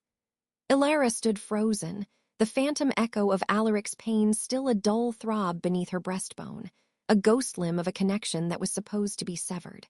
The Alpha King turned his gaze back to her. It was no longer merely assessing, it was calculating, final. "You feel him," he stated, the bond between them humming with his displeasure. It was an accusation and a confirmation. The heartspring purged the bond, but not the memory of it, an empathic scar, a vulnerability. "You're going to kill him for a feeling?" Elara's voice was a rasp, the first words she dared speak in defiance since the ritual. The warm, invasive pull of the king's own bond tightened in response, a warning leash. "I am going to remove a threat to my anchor," he corrected, his tone devoid of anger, which was somehow worse. "His very existence calls to a part of you that is now mine. That is rebellion. It ends at dawn." He stepped closer. The firelight played over the sharp planes of his face. "You will attend." It wasn't a request. The bond pulsed with the command, a psychic shove that made her knees weaken. She felt the intention solidify within their link. "You will witness the consequence of your divided loyalty." "No," she whispered, the word tearing from her. "Yes." He closed the final distance, his hand coming up to cup her jaw. His touch was not gentle but possessive, a brand. Through the bond, she felt a flicker of something else, not anger, but a fierce, relentless satisfaction. "You are mine, every part. Even your grief will belong to me. You will stand beside me, you will watch, and you will understand the price of defiance, whether it is yours or his." He released her and turned toward the door connecting their chambers. "Sleep, Elara. Dawn comes early." The door shut with a soft, definitive click.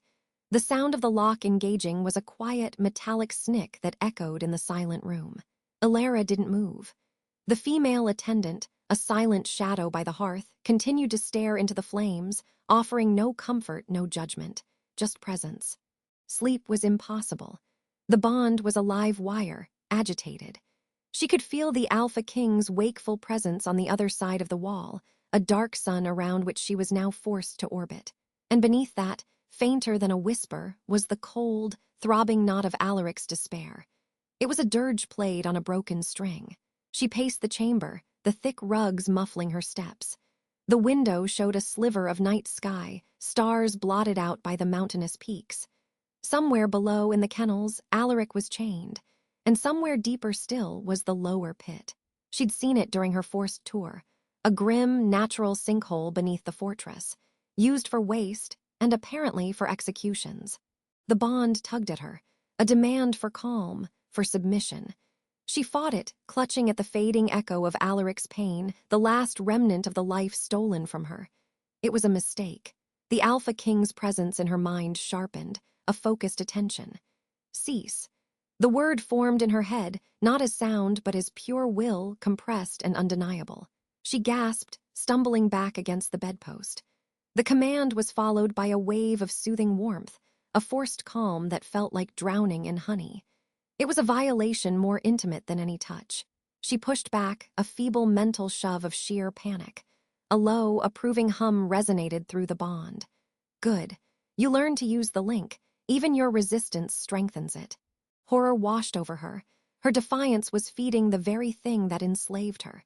She went still, retreating into a numb inner silence. The warm pressure in her mind eased, satisfied. The night wore on, measured by the slow crawl of moonlight across the floor. Sounds filtered up from the fortress below, the changing of guards, their armor clinking, the distant, mournful howl of a wolf on the high peaks, the crackle of her own fireplace. Each sound was a tick of a clock counting down to dawn. Just as the deepest part of the night settled, a new sound came, not through the bond but through the stone itself. A faint, rhythmic clang, metal on metal, then a shout muffled by distance and stone. It was followed by a chorus of snarls and the unmistakable clash of combat. The Alpha King's presence in her mind vanished, snapped into a razor-sharp focus elsewhere. The door between their chambers burst open. He stood there, fully dressed in black leathers, his eyes glowing faintly in the dark. The bond was a storm of cold fury. "Stay here," he commanded aloud, his voice like grinding stone. "The guards will kill anything that comes through that door that is not me." He was gone before she could respond, the door left open. Shouts echoed up the stairwells now. An alarm bell began to ring, a deep, sonorous bong that vibrated in Elara's teeth. The female attendant finally moved, swiftly crossing to close and bar the main chamber door. She then stood before it, a silent, immovable sentinel. Elara rushed to the window, pressing her face to the cold glass. The courtyard below was a chaos of torchlight and moving shadows. Wolves, massive, battle-formed beasts, leapt and clashed. She saw the dark, sleek forms of the Obsidian Peak warriors engaging larger, shaggier wolves. Her heart seized. They'd come for Alaric. Her father, Magnus, Kale, they were attacking the stronghold. A particularly loud crash of splintering wood and a roar of fury came from the direction of the kennels. The bond in her chest gave a violent, painful wrench. The Alpha King was in the thick of it. She felt his power, a terrifying wave of dominance that made her own wolf cower inside her. Through the chaos, she felt his singular intent: crush, eliminate. This was no longer just about Alaric. This was a pack war sparked by her kidnapping. The sounds of battle began to shift, moving away from the main keep, deeper into the fortress's underbelly, toward the lower pits. They were fighting their way to the execution site. A reckless, desperate idea, born of terror and the ghost pain in her chest, took root. The Alpha King was distracted, his focus on the battle. The bond was a tumult of his rage and strategic calculations. Her attendant was fixed on the door. Elara moved away from the window, toward the fireplace. She picked up a heavy iron poker, its weight solid in her hand. The attendant's eyes flicked to her, but showed no alarm, assuming she was arming herself against intruders. With a prayer to any god that might listen, Elara turned and brought the poker down on a small, delicate side table made of polished dark wood. It shattered with a spectacularly loud crack. The attendant spun, a flicker of surprise on her face. In that moment of distraction, Elara threw the poker at the window with all her strength. The glass exploded outward in a cascade of glittering shards, the sound shockingly loud. The cold night air rushed in, carrying the scent of pine, blood, and chaos. The attendant cried out, a short, sharp sound, and lunged toward her. "Intruder!" Elara screamed, pointing at the gaping window. "They're coming through the window!" The attendant hesitated, her head whipping between Elara and the shattered portal, duty conflicting with the plausible threat. It was all the time Elara needed. She sprinted for the open door to the Alpha King's chambers, slamming it shut behind her and sliding the heavy interior bolt. She stood in his private space, panting. The room was austere, dominated by a large map-strewn table. The bond was a hurricane of violence now. He hadn't noticed her small betrayal. The greater conflict consumed him. His chamber had a second door, a smaller one she'd seen during her tour. It led to a servant's passage, a back way to the lower levels. He'd shown it to her, a lesson in the stronghold's layout. "All paths here lead to me eventually," he'd said. She wrenched it open and plunged into the darkness. The passage was narrow, unadorned stone, lit by faint, flickering sconces. The sounds of battle were clearer here, amplified by the stone tunnels. Snarls, screams, the wet impact of flesh and tooth. The scent of blood was thick enough to taste. She ran, guided by memory and the deepening, cold pulse of Alaric's ghost pain. It was a lodestone, drawing her down into the bowels of Obsidian Peak. The air grew damp and cold. The elegant tapestries gave way to rough-hewn rock. She passed an intersection where two obsidian warriors lay dead, their throats torn out. Nightfang had come this way. Finally, she spilled out into a vast, cavernous space. The lower pit. It was a natural cavern, its floor a sunken area of stained stone and refuse. A narrow stone walkway circled it above. Torches in iron brackets cast a hellish, dancing light. Below, the battle raged. A massive, midnight black wolf with eyes of burning amber, the Alpha King, stood over the body of a shaggy gray wolf. Even from this distance, Elara recognized the fallen wolf's stance in death. Kale. Grief, sharp and sudden, lanced through her, but it was a distant thing, muted by the heartspring's void. Near the pit's center, chained to an iron ring in the floor, was Alaric. He was in human form, shirtless and bloody, but alive.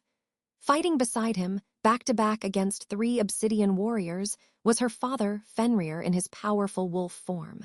And at the cavern entrance, holding off more guards, was Alpha Magnus, a titanic wolf of grizzled fur, his muzzle slick with blood. "Fenrir, to me!" Magnus roared, the words distorted by his wolf's jaw. The Alpha King shook the blood from his muzzle and shifted. The transformation was seamless, terrifying. One moment a beast, the next a man standing amid carnage, naked and unashamed, his skin gleaming in the torchlight. He didn't need a weapon. He was the weapon. "You choose annihilation," the Alpha King's voice boomed through the cavern, layered with a dominance that made the very air pressure drop. "So be it." He moved toward Alpha Magnus. But Fenrir, seeing his Alpha engaged, broke from Alaric's side with a furious howl, leaping to intercept the king. It was a suicidal move. "No!" The scream was torn from Elara's throat, echoing in the cavern. Everyone froze. Fenrir stumbled, his wolf head snapping toward the sound. His golden eyes met hers, wide with shock, then anguish. The Alpha King stopped, turning his head slowly. His eyes found her on the walkway. The bond between them, stretched thin by distance and his battle focus, snapped back with the force of a whip. She felt his rage, white-hot and absolute, and beneath it, a terrifying thread of betrayal. "Elara," her father's voice was a broken rasp as he shifted back to human form, reaching a hand toward her. "Daughter," the Alpha King did not look away from her. "You disobeyed." The words were quiet, but they carried through the sudden silence. The bond twisted, becoming a vice around her heart, a punishment. She cried out, clutching her chest. Alaric strained against his chains, his eyes blazing with a mix of fury and desperate hope. "Elara, run!" It was the wrong thing to say. The Alpha King's attention sliced toward Alaric. The possessive fury in the bond spiked. In a blur of motion too fast to follow, the Alpha King crossed the pit. He didn't attack Fenrir or Magnus. He went straight for the source of the ghost pain, the perceived threat. He backhanded Alaric with a crack that echoed like breaking stone. Alaric crumpled, hanging by his chains.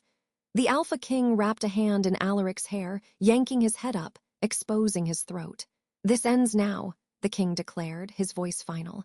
His canines elongated, gleaming in the torchlight. "Stop!"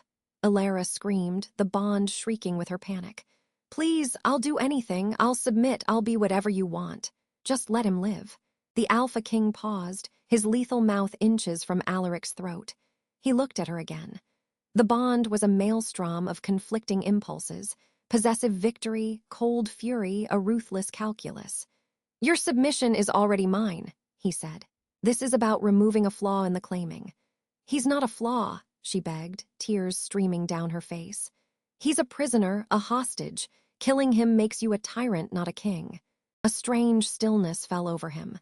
The bond quivered, the fury receding slightly, replaced by a deep, contemplative intensity. He studied her, as if seeing a new piece on his board. "A tyrant," he repeated softly. He released Alaric, letting him slump to the stones. He straightened, his gaze never leaving Elara.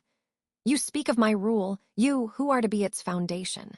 He took a step toward the walkway, toward her. Fenrir moved to block him, but a single pulse of dominance from the king froze the beta in place, muscles locked. "You wish for his life?" The Alpha King called up to her, his tone now dangerously conversational. "Then bargain for it, with something I do not already possess." Her mind raced, empty. What did she have? She had nothing. She was a hollow vessel filled only with his claim. She stammered. "Your willing bond," he said, his voice cutting through the damp air. "Not the one forced by the heartspring, not the compliance of a prisoner. Your will. Swear it to me here before your former pack. Swear your loyalty, your heart, and your will to me and my crown of your own volition. Bind yourself to me, not as a ward, but as a true mate, and his life is spared. He remains a collared prisoner, but he lives." The cavern was silent except for the drip of water and Alaric's ragged breathing. Fenrir made a choked sound of protest. Magnus snarled. Elara felt the world narrow to the Alpha King's waiting gaze and the faint, fading pulse of Alaric's life. This was the true cage, not the stone walls, but the choice. To save a life, she had to surrender the last vestige of her own, her will. To become the anchor he desired, she had to choose the chains. The bond pulled at her, not with force, but with a sudden, shocking clarity. She felt his offer for what it was, the ultimate conquest. He didn't just want her body or her obedience. He wanted her soul's allegiance. "Elara, don't," Alaric gasped. She looked at her father's despairing face, at Alpha Magnus's defiant snarl, at Kale's lifeless form. She looked at Alaric, broken and chained. And she looked at the Alpha King, a figure of absolute power waiting for her capitulation. Her voice, when it came, was clear and carried in the dead air. "And my former pack, the other prisoners. Their conditions remain tied to your behavior," he said, a ruthless smile touching his lips. "But their lives are assured, for now." It was the only concession she would get. She closed her eyes, feeling the ghost pain of Alaric, the hollow void where her pack had been, and the warm, dominant, waiting presence of the king's claim. To save a life, she had to kill the last of who she was. She opened her eyes. "I swear it." The words fell like stones into a still pool. The Alpha King's smile widened, a flash of genuine, terrifying triumph. The bond between them changed. It was as if a final lock had clicked into place. The warm pull became a deep, resonant thrum, a connection that felt less like an invasion and more like a completion. A voluntary yoke. The ghost pain from Alaric didn't vanish, but it was suddenly muffled, pushed into the background by the overwhelming strength of the new, willing bond. She had done it. She had chosen him. A low growl of utter betrayal rumbled from Alpha Magnus. Fenrir simply stared at her, his face ashen. The Alpha King turned his back on them, his victory complete. He looked up at her, his amber eyes holding hers. Through the bond, a single clear thought flowed to her, warm and possessive and absolute. "Mine." Then his gaze shifted to something behind her on the walkway. His expression hardened back into cold command. "Take her back to her chambers. She is not to leave." Elara turned. The scarred commander and 2 other warriors stood there, having approached silently. They must have secured the upper levels. The commander's hand was firm but not cruel on her arm. As they led her away, she took one last look down into the pit. Alaric was staring up at her, his eyes no longer holding hope, but a shattered, hollow understanding. He had seen her choose, and in choosing, she had broken something else entirely. The commander guided her back into the dark passages. The bond with the Alpha King was a steady, warm pulse in her chest, a heartbeat not her own. It felt stronger, more integral. It felt like truth. And that, more than any chain or stone wall, was the most terrifying thing of all. For she had sworn her will to him. And as she walked, a final, chilling revelation whispered through the new, willing bond, a flicker of his satisfaction and a glimpse of his next move. The war with Nightfang was not over. It was merely changing shape. And her willing bond, her surrendered heart, was to be the weapon he used to end it. The silence in the wake of her oath was absolute, broken only by the distant drip of water in the cavern and the ragged, wet breathing of the wounded. The bond in Elara's chest, once a heavy, foreign chain, ignited. It was no longer a tether, but a live wire, molten and singing, fusing her will to his. She felt the exact moment the Alpha King accepted her surrender. It was a seismic click in the foundation of her soul. He lowered the blade from Alaric's throat, his eyes never leaving hers. In their obsidian depths, she saw no triumph, only a profound, chilling satisfaction. The conquest was complete. "Take the traitor back to the kennels," the Alpha King commanded, his voice echoing in the pit. The scarred commander moved instantly, hauling a limp, bloodied Alaric to his feet. Alaric's eyes, burning with a hatred so pure it was a physical force, locked onto Elara. He didn't speak. He didn't need to. The betrayal etched into his face was a wound deeper than any the king's blade could inflict. Her father, Fenrir, sagged against the cavern wall, one hand clutching a gash on his arm. His gaze was not of hatred, but of a grief so vast it hollowed him out. Alpha Magnus, held by 2 obsidian warriors, stared at her as if she were a stranger, a ghost wearing his beta's daughter's face. The last of the fighting Nightfang wolves were being disarmed, their snarls dying into grim silence. "The assault is over," the Alpha King announced, his words ringing with finality. "By the sworn oath of my mate, their lives are forfeit to her compliance. Chain them. They will serve the crown through their labor." He finally turned his head, looking at Elara. "Bring her." The walk back through the servants' passage was a blur of cold stone and colder reality. The silent female attendant was waiting in her chamber, her expression unreadable. Without a word, she helped Elara out of the torn, blood-spattered dress, the fabric whispering as it fell to the floor like a shed skin. The attendant bathed her with a cloth dipped in warm, scented water, the routine motions absurdly normal against the backdrop of what had just transpired. Elara stood, numb, feeling the new bond thrum beneath her sternum. It was a constant, low-grade hum, a presence that was both a cage and a compass, pointing irrevocably toward him. She was dressed in a gown of deep midnight blue, simpler than before but no less fine. The attendant braided her hair in a complex crown, securing it with silver pins. No one spoke. The only sounds were the crackle of the fire, the rustle of fabric, and the distant, metallic clang of chains from far below. When the door opened, the scarred commander stood there. "The king requests your presence in the Hall of Ancestors." The hall was different this time. Torches blazed in their sconces, casting long, dancing shadows over the carved lineage of kings. The Alpha King stood before his throne, not seated upon it. He had changed into a clean, black tunic and trousers, the severity of the cut emphasizing his lean power. He was studying the Wall of Ancestors, his back to her as she entered. The great doors groaned shut behind her, sealing them in the vast, echoing space. "Come here, Elara." His voice was calm, but it pulled at the bond, a gentle, undeniable tug.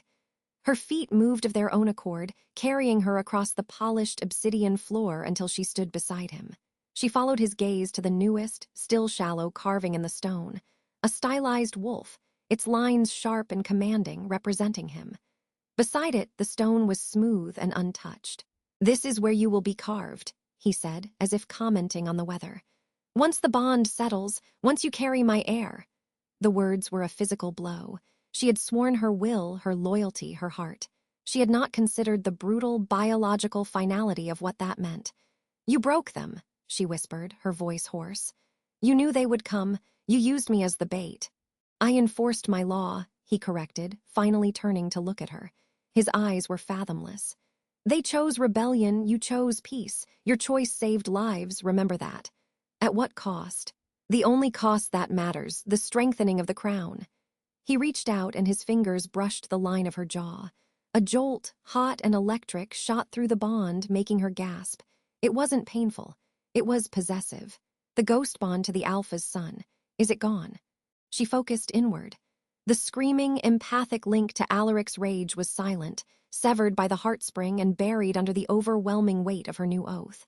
But in its place was a faint, cold echo, like a phantom limb. A scar. She could not feel his emotions, but she could feel a direction, a pull toward the lower depths where the kennels lay. A sense of contained, simmering wrath. "It's a scar," she admitted, knowing he would feel the truth through the bond if she lied. "I can sense where he is, nothing more." The Alpha King's expression tightened, a flicker of displeasure. "It will fade. This," he placed his palm flat against her chest, over the humming bond, "is all that is real now, all that you are. You will learn to listen to it, to me." For the next several days, Elara's world became a regimented loop of silent obedience and forced integration. The bond was her constant companion and jailer. She was escorted to meals in the main hall, seated at the high table beside the Alpha King. The stares of his warriors and attendants were heavy, a mix of curiosity, deference, and wary assessment. She was his claimed mate, the anchor to his rule, but she was also the broken daughter of a rebel pack. She ate under their scrutiny, tasting nothing. She was taken on walks along an enclosed balcony that overlooked a wide, rocky courtyard below. There, under the watchful eyes of armed guards, the Nightfang prisoners labored. She saw her father and Alpha Magnus hauling blocks of stone, their movements stiff with injury and defiance. She saw others she recognized, warriors who had trained her, played with her as a pup, now shackled and sweating. Every time she appeared on the balcony, their work would slow. Fenrir would look up, his face etched with a pain that had nothing to do with his wounds. She could not meet his eyes. The bond would grow warm, a warning. Look away, it seemed to pulse. They are not your concern. One afternoon, she was led to the library, a cavernous room filled with shelves of leather-bound volumes and scrolls.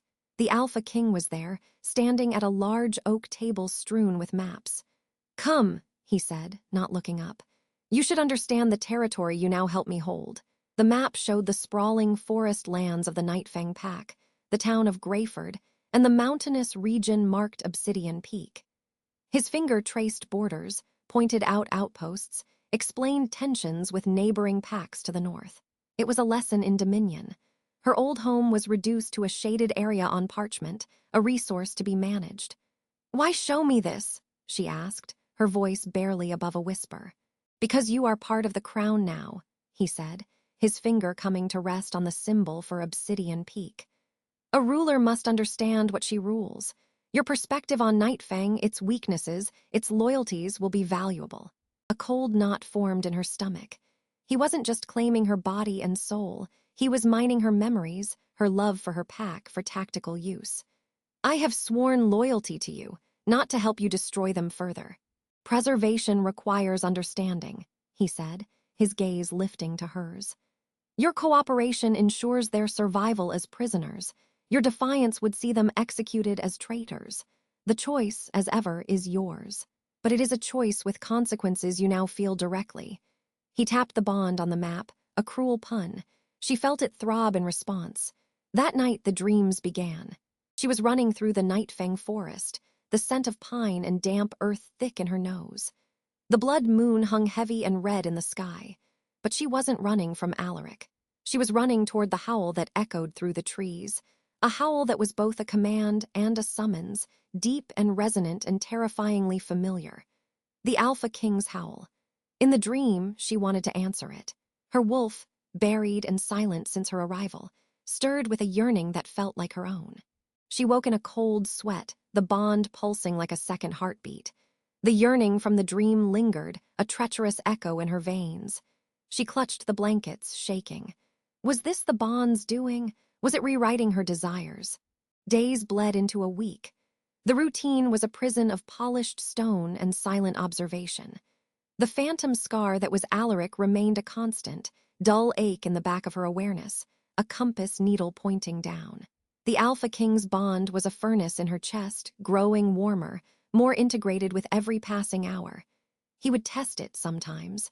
He would be in another part of the fortress, and she would feel a sudden, sharp pull, an order without words. Come to the training yard. Look out the window. Be still. She always obeyed. The consequences for her pack were a sword hanging by a thread. The cliffhanger came on the 8th day. She was in her chamber, listlessly watching snow begin to fall past her window, dusting the black peaks in white. The door opened, and the Alpha King entered alone, dismissing the attendant with a glance. The air in the room changed, grew charged. "The bond has settled," he stated, walking toward her. "It is time to make it permanent in the eyes of the pack, in the eyes of the ancestors." Elara's blood ran cold. She knew what he meant. The mating ceremony. The final public seal. "No," the word escaped her, a breath of defiance. "It was the condition of your oath," he said, his voice dangerously soft. "Your will is mine. Your loyalty is to the crown. Your heart belongs to your mate. We will cement it tonight in the Hall of Ancestors before the pack." Panic, sharp and wild, clawed up her throat. The thought of standing before all those cold, assessing faces, of performing a ritual that should be born of love, not conquest. "Please, not like this. Give me more time." "Time is a luxury traders cannot afford," he said, stopping before her. He cupped her face, his thumb stroking her cheek. The bond sang at his touch, a traitorous choir inside her. "Your father grows weaker. The labor is hard. An example must be made of continued resistance. Our union will be that example. It will show my pack our strength. It will show your pack their absolute defeat." He leaned closer, his breath warm against her ear. "Dress in the white gown that has been prepared for you. You will be summoned at moonrise." He left her then, the door closing with a sound of finality. Elara stood frozen, the snow falling faster outside, blurring the world. The bond in her chest was a warm, heavy weight, a part of her now. And in its glow, the phantom scar to Alaric pulsed once, a cold, desperate flicker from the depths below. It was a signal, a faint, impossible cry across a severed connection. And in that moment, a plan, reckless and suicidal, crystallized in her mind. She could not stop the ceremony, but she would not go to it as a docile lamb. The Alpha King wanted to use her as his final weapon against Nightfang. Then she would turn that weapon against him. She would go to the ceremony. She would stand before the pack. And when the moment came to speak her vows, to seal her fate forever, she would not swear fidelity to the crown. She would denounce it. She would expose his conquest for the cruelty it was, declare her oath made under duress, and shatter the spectacle of unity before his entire pack. It would mean her death. It would certainly mean the death of her father and Magnus and all the prisoners. But it would be a truth, a spark of defiance that could not be carved into stone or buried in the heartspring's depths. Or would it? As moonrise approached, the silent attendant helped her into the white gown. It was stunning, a cascade of silk and silver thread that felt like a shroud. Her reflection in the polished metal mirror was a stranger, a pale, beautiful sacrifice. The bond hummed, a contented thrum, anticipating the coming consolidation. The phantom scar to Alaric gave one last, violent, and then, as the attendant placed a silver circlet upon her brow, a new sensation bloomed alongside the bond. A whisper, not through the scar, but through the very stone of Obsidian Peak. A faint, familiar scent on the cold air slipping under the door. Pine, damp earth, Nightfang. It wasn't just a memory, it was present, close. Her eyes met those of her reflection, wide with sudden, terrifying hope. The assault a week ago had not been the end. It had been the beginning, and they were here. Now, the door to her chamber opened. The scarred commander stood framed in the torchlight of the corridor. "It is time," he intoned. Elara took a deep breath, the sense of pine and snow and rebellion filling her lungs. She turned from the mirror, the white gown whispering around her ankles. She walked toward the door, toward her public binding, her heart hammering a frantic rhythm against the warm, heavy bond. The Alpha King believed he had won. He believed she was broken, compliant his. But as she stepped into the corridor, the first distant sound of alarm, a sharp, metallic clang from the direction of the lower gates, echoed up through the mountain's stone veins. The ceremony was about to begin. And so was the war. The scent was faint, a ghost of pine and frost-kissed moss beneath the heavy incense of the preparation chamber. It was Nightfang. It was home. It cut through the cloying perfume and the metallic taste of my own dread like a shard of ice. I stood frozen, the resolve to die on my tongue turning to ash. The distant, muffled clang of an alarm bell echoed through the stone, a second, then a third, from different points of the fortress. A ripple of tension went through the attending females. The one brushing my hair paused, her eyes darting to the door. They're here. The thought was not my own. It was a cold, clear certainty that flowed down the live wire of the bond. The Alpha King. He was not surprised. He was assessing.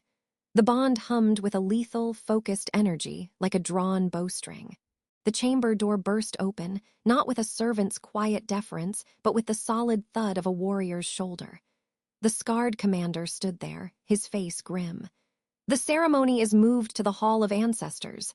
Now, the king commands it. No adornment, no final touches." They simply swept a heavy cloak of midnight blue velvet over the thin ceremonial shift I wore and propelled me forward. The halls of Obsidian Peak, usually a study in ordered silence, were now a river of controlled chaos. Warriors in polished armor ran in tight formations, their boots a synchronized thunder on the obsidian.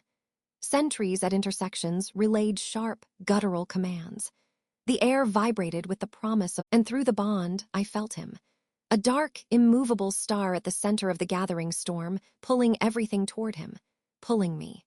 The great doors to the Hall of Ancestors were open, the cavernous space within lit by a furious blaze of torches and a huge central fire pit that had been kindled. The heat hit me in a wave. The room was packed, not with the entire pack as would be customary for a mating ceremony, but with warriors, row upon row of them facing the doors, their backs to the throne. This was not an audience. It was a war council, a shield wall. At the far end, on the dais, the Alpha King stood before his throne. He had foregone any ceremonial robe. He wore the same dark, practical leather and steel he'd fought in at the pit. His gaze locked onto mine as I was ushered through the parted ranks. The bond gave a savage, welcoming tug, my own traitorous wolf surging forward in response to his dominance, to the raw power coiling in the room. I dug my nails into my palms, using the pain to anchor my human will. As I reached the base of the dais, he spoke, his voice cutting through the low growl of the hall. "The ceremony will be brief. The words will be said. The bond will be sealed before the pack and the ancestors." His eyes held no warmth, only a ruthless practicality. "Then you will be taken to the secure chambers. Your part in this fight is over." "What fight?" I whispered, though I knew. "The final defiance of Nightfang," he said, as if commenting on the weather. "Alpha Magnus and his beta have rallied the remnants of their guard. They've come for their prisoners, or for you, or simply to die with honor. It matters little." The alarms sounded again, closer now. A roar, unmistakably Lupin, echoed from somewhere beyond the great walls, followed by the shriek of metal on metal. "They'll be slaughtered," I breathed, the image of my father, of Kale's lifeless body, flashing before me. "Yes," the Alpha King agreed, utterly devoid of mercy. "Their fate was sealed the moment they chose rebellion over submission. Your oath bought their continued breath, Elara. It did not buy their freedom from consequence." He extended a hand down to me. "Now, the vows." This was it. My moment to denounce him, to spit in the face of this forced union and let his warriors cut me down. I opened my mouth, the words of refusal forming. But another sound stole them away. Not an alarm, a howl. A specific rising-falling cadence I knew as well as my own heartbeat. The Nightfang battle cry. It was joined by another and another, a chorus of defiance from just beyond the main gate. They were here, right now, fighting and dying. And I could feel him, Alaric, not through the dead ghost bond, but through something else. A shared memory of that humiliated rage, a mirror of my own trapped desperation. He was out there. In the kennels, had they freed him. The Alpha King's hand remained, steady and expectant. His gaze bored into me. He could feel the conflict through the bond, the crumbling of my resolve to martyr myself. He saw the connection to the howls outside. A flicker of something, impatience, crossed his features. "The vows, Elara, now, or I give the order to put every last Nightfang wolf to the sword, starting with the prisoners in the courtyard. Your father will be the first." The cruelty was so calculated, so absolute, it stole the air from my lungs. My planned defiance would be a death sentence for everyone I had ever loved. It would mean nothing. A sudden, terrifying clarity crashed over me. There was no escape in death. There was no victory in defiance. There was only the bond, the brutal man before me, and the devastating, yearning truth my wolf had been screaming at me since the heartspring. I took his hand. His fingers closed around mine, not with tenderness, but with a possessiveness that felt like a shackle snapping shut. A jolt, brighter and hotter than any before, surged up my arm and through my core, and for a split second our minds touched. I felt the vast, cold landscape of his will, the immense weight of the crown he bore, and a singular, focused intent. End this. Secure what is mine. He pulled me up onto the dais to stand beside him, facing the assembled warriors. The ancient words began to roll from him, deep and resonant, echoing off the carved lineage of his ancestors. Before the stone and the fire, before the blood and the bond, I claim this she-wolf as my mate, my anchor, my equal in rule. Her strength is my strength. Her life is my life. From this night we are one. He turned his head, his golden eyes burning into mine. It was my turn. The hall held its breath. The sounds of battle were a distant percussion to this intimate, public sealing. My heart hammered against my ribs. I looked at his face, the stark plains, the unyielding mouth, the eyes that held galaxies of ruthless power.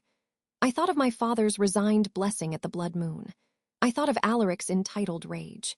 I thought of the strange, silent attendant, and the scarred commander following orders, and the vast, terrible machinery of this peak. And I thought of the pull. The inexorable, undeniable, wanting pull that had nothing to do with politics and everything to do with the wolf beneath my skin recognizing its other, terrifying half. The words that came out were not the denunciation. They were not a scream. They were a whisper that carried to the back of the hall, fueled by a surrender so complete it felt like its own kind of power. Before the stone and the fire, before the blood and the bond, I accept this wolf as my mate, my anchor, my equal in rule. His strength is my strength. His life is my life. From this night, we are one. As the last word left my lips, the bond exploded. It was not a pull. It was a fusion. The live wire melted, and our essences welded together in a silent, cataclysmic flash. I gasped, my knees buckling, but his arm was around my waist, holding me upright. The hall of ancestors, the warriors, the sounds of battle, all of it receded into a muted haze. All that existed was him. The vast cold of his mind now had a warm, pulsing core me. I could feel the edges of his thoughts, not clearly, but as impressions. The tactical layout of his fortress, the positions of his warriors, a flicker of satisfaction at the sealed vow, and beneath it all, a deep, primal possessiveness that wrapped around my spirit like a cloak of night. He leaned down, his lips brushing my ear, his voice for me alone. "It is done." Then the world rushed back in with violent clarity. A warrior covered in soot and blood stumbled into the hall from a side entrance, shouting, "My king, the eastern postern gate is breached. They've freed the prisoners from the courtyard and are pushing toward the kennels." The Alpha King's arm tightened around me. The satisfaction vanished, replaced by icy wrath. "Magnus," he growled. He looked down at me, his eyes now blazing with a different fire. "You wish to see your pack? Come, see the end of them." He didn't wait for agreement. He kept one arm locked around me and descended from the dais, the sea of warriors parting before him. We moved through the halls not as a mated pair, but as a king going to war with his prize. We emerged onto the high, enclosed balcony that overlooked the main courtyard. Chaos reigned below. The rocky yard was a battlefield. The Nightfang prisoners, my father and Alpha Magnus among them, had been freed from their labor chains and now fought with rocks and stolen tools against the Obsidian Peak guards. But they were weak, malnourished, and outnumbered. It was a desperate, doomed last stand. And pouring in through a shattered, smoking gate were the Nightfang warriors, perhaps 30 of them, led by a figure I recognized even from this height. Kale's brother, his face a mask of fury. They clashed with the Peak's disciplined ranks, but they were funneled into a killing zone. My eyes scanned frantically. Where is he? Then I saw him. Alaric. He emerged from the doorway to the lower kennels, still in the tattered remains of his clothes, a heavy chain dangling from one wrist like a macabre weapon.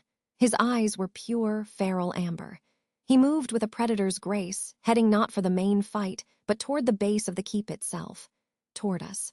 "He feels you," the Alpha King said, his voice a low rumble against my side. "The severing was not clean.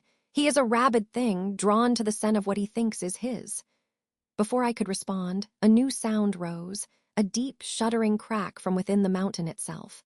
Then another, not an attack, something structural. The Alpha King went rigid. Through the bond, I felt a spike of genuine, cold alarm. "The lower pits," he hissed. "They didn't come just for the prisoners, they've mined the supports." Sabotage.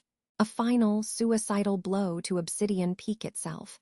He released me, turning to the scarred commander at his side. "Evacuate the non-combatants to the western ridge. Seal the inner vaults. The eastern lower levels are compromised. The enemy in the courtyard, my king."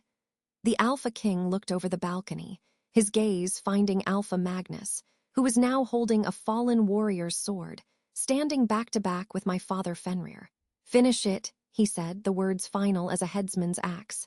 "No," the scream was torn from me. I grabbed his arm. "You promised my oath for their lives." He turned those golden eyes on me. "Your oath secured their lives from my execution. It did not grant them immunity in battle. They chose this war. They will die in it." He pried my fingers from his arm. "Take her to the secure chamber," he ordered the commander. "If the lower levels collapse, the entire east wing could go. Move." "I'm not leaving." I said it with a force that surprised even me. The new bond thrummed between us, not just a chain he pulled, but a two-way street. I pushed my will, my desperation down it. You want an anchor? Then anchor. Do not just be a destroyer. Be a king. Show mercy. He stared at me, a flicker of shock in the depths of his eyes. No one, I realized, had ever spoken to him like this. No one had ever used the bond to push back. For a heartbeat, the world held its breath. The battle below, the ominous groaning of the mountain, the waiting commander. Then, a roar of pure rage shattered the moment. Alaric had scaled the wall. He stood on the balcony ledge, eyes locked on me, then on the Alpha King. Blood streaked his chest, his breath came in ragged pants. You stole her, he snarled, spittle flying. With your ancient laws and your stolen power. She was mine. She was never yours, the Alpha King said, his voice dropping into a deadly calm.